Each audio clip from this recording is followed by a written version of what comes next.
The Golden Age by Kenneth Grahame. Section 3. A Whitewashed Uncle.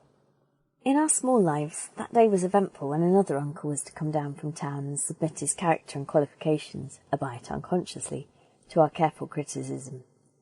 Previous uncles had been weighed in the balance and, alas, found grievously wanting. There was Uncle Thomas, a failure from the first.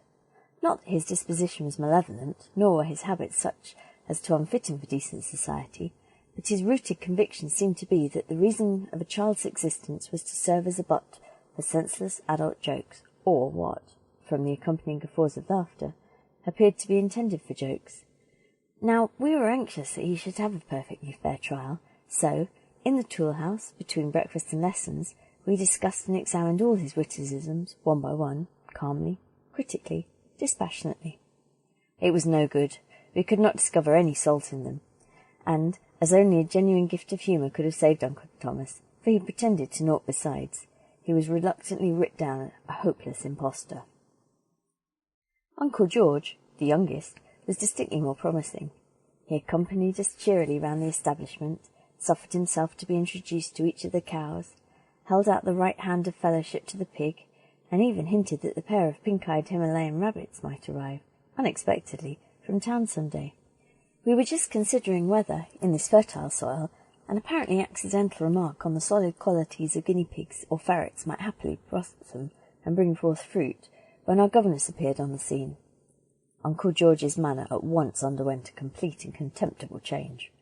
His interest in rational topics seemed, like a fountain's sickening pulse, to flag and ebb away, and though Miss Smedley's ostensible purpose was to take Selina for her usual walk, I can vouch for it that Selina spent her morning ratting, along with the keeper's boy and me, while, if Miss Smedley walked with anyone, it would appear to have been with Uncle George. But despicable though his conduct had been, he underwent no hasty condemnation. This defection was discussed in all its bearings, but it seemed sadly clear at last that this uncle must possess some innate badness of character and fondness for low company. We, who from daily experience knew Miss Smedley like a book, were we not only too well aware that she had neither accomplishments nor charms, no characteristic, in fact, but an inbred viciousness of temper and disposition? True, she knew the dates of the English kings by heart, but how could that profit Uncle George, who, having passed into the army, had ascended beyond the need for useful information? Our bows and arrows, on the other hand, had been freely placed at his disposal, and a soldier should not have hesitated in his choice a moment. No, Uncle George had fallen from grace and was unanimously damned, and the non-arrival of the Himalayan rabbits was only another nail in his coffin. Uncles, therefore, were just then a heavy and lifeless market, and there was little inclination to deal. Still, it was agreed that Uncle William, who had just returned from India, should have a fair trial as the others, more especially as romantic possibilities might well be embodied in one who had held the gorgeous East in fee. Selina had kicked my shins, like the girl she is, during a scuffle in the passage, and I was still rubbing them with one hand when I found that the uncle on probation was half-heartedly shaking the other. A florid elderly man, and unmistakably nervous, he dropped our grimy paws in succession, and, turning very red, with an awkward simulation of heartiness, "Well, how are you all?" he said. "Glad to see me, eh?" As we could hardly, in justice, be expected to have formed an opinion on him at that early stage, we could but look at each other in silence, which scarce served to relieve the tension of the situation. Indeed, the cloud never really lifted during his stay. In talking it over later, someone put forward the suggestion that he must at some time or other have committed a stupendous crime, but I could not bring myself to believe that the man, though evidently unhappy, was really guilty of anything, and I caught him once or twice looking at us with evident kindliness, though, seeing himself observed, he blushed and turned away his head. When at last the atmosphere was clear of this depressing influence, we met despondently in the potato cellar, all of us, that is, but Harold, who had been told off to accompany his relative to the station. The feeling was unanimous that as an uncle William could not be allowed to pass. Selina roundly declared him a beast, pointing out he had not even got us a half-holiday, and indeed there seemed little to do but pass sentence. We were about to put it when Harold appeared on the scene, his red face, round eyes, and mysterious demeanour hinting at an awful portent. Speechless, he stood a space, then, slowly drawing his hand from the pocket of his knickerbockers, he displayed on a dirty palm 1, 2, 3, 4 half-crowns. We could but gaze, tranced, breathless, mute.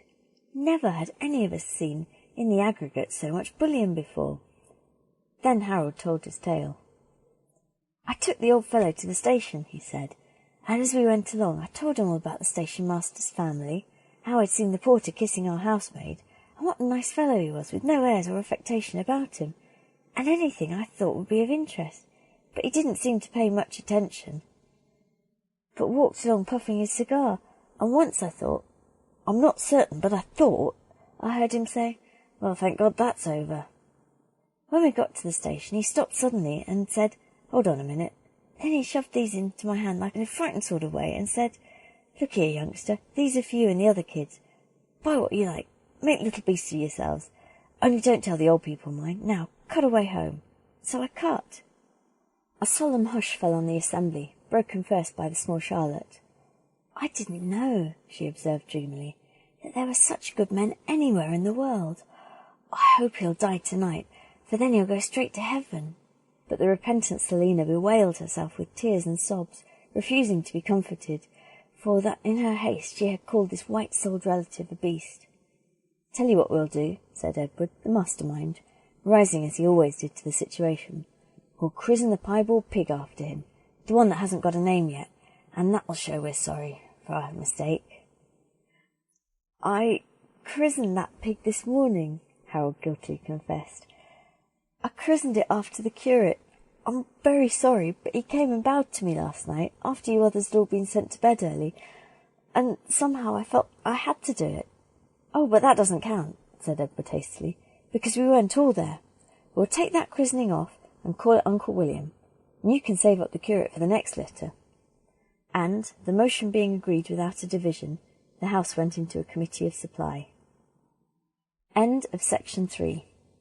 Recording by Sarah Carrison, Cambridge, England.